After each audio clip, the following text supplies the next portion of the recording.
Bismillahirrahmanirrahim. Assalamualaikum warahmatullahi wabarakatuh. Nama saya Dafa. Saya dari kelas Sains Ikhwan.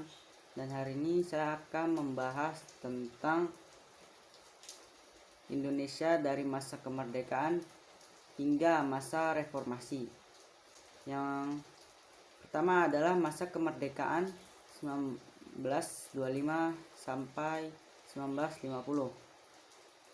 Pembentukan BPUPKI tanggal 7 September 1944, Perdana Menteri Jenderal Kuniaki Koiso menjanjikan kemerdekaan terhadap Indonesia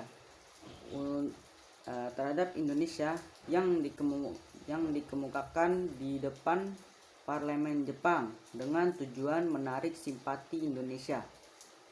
Sebagai wujud kesungguhan dari janji tersebut, bendera merah putih boleh dikibarkan di kantor-kantor, tetapi harus berdampingan dengan bendera Jepang Hinomaru. Tanggal 1 Maret 1945 diumumkan pembentukan BPUPKI atau Dokuritsu Junbi Chosakai oleh Kumachiki Harada. Tanggal 28 Mei 1945, BPUPKI diresmikan di Gedung Chuo-Sangi-in. BPUPKI dibentuk untuk mempelajari dan menyelidiki hal-hal penting yang berhubungan dengan berbagai hal menyangkut pembentukan Indonesia merdeka. BPUPKI beranggotakan 67 orang. Sebagai ketua, Rajiman Widyo Diningrat. Wakilnya adalah R.P. Suroso dari Indonesia dan Ichi Bangase dari Jepang. Sidang pertama BPUPKI adalah membahas tentang rumusan dasar negara Indonesia Merdeka. Yang berikutnya adalah Panitia 9. Sebelum memasuki masa reses, BPUPKI membentuk panitia kecil yang dikenal sebagai Panitia 9 dengan tugas mengolah usul dan konsep para anggota mengenai dasar negara Indonesia. Panitia 9 diketuai oleh I.R. Soekarno. Dan pada tanggal 22 Juni 1945, I.R. Soekarno melaporkan hasil kerja Panitia 9 di hadapan anggota BPUPKI berupa dokumen yang memuat rancangan asas dan tujuan Indonesia Merdeka yang dikenal sebagai Piagam Jakarta atau Jakarta Charter.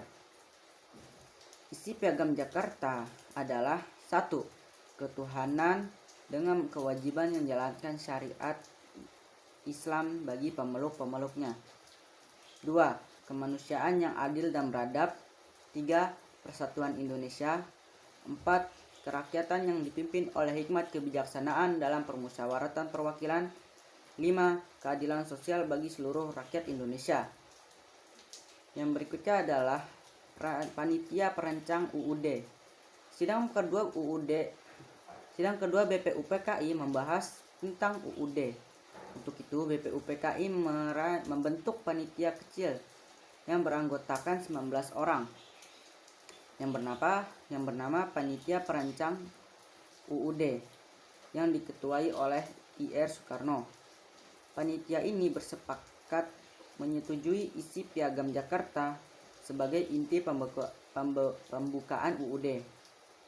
Kemudian untuk merumuskan batang tubuh UUD, Panitia Perancang UUD membentuk panitia lebih kecil beranggotakan 7 orang yang diketuai oleh Mr. Supomo. Tanggal 14 Juli 1945, BPUPKI menerima laporan dari Panitia Perancang UUD. I.R. Soekarno sebagai ketua melaporkan 3 kerja hasil, yaitu 1. Pernyataan Indonesia Merdeka. 2. Pembukaan UUD. 3. Batang tubuh UUD.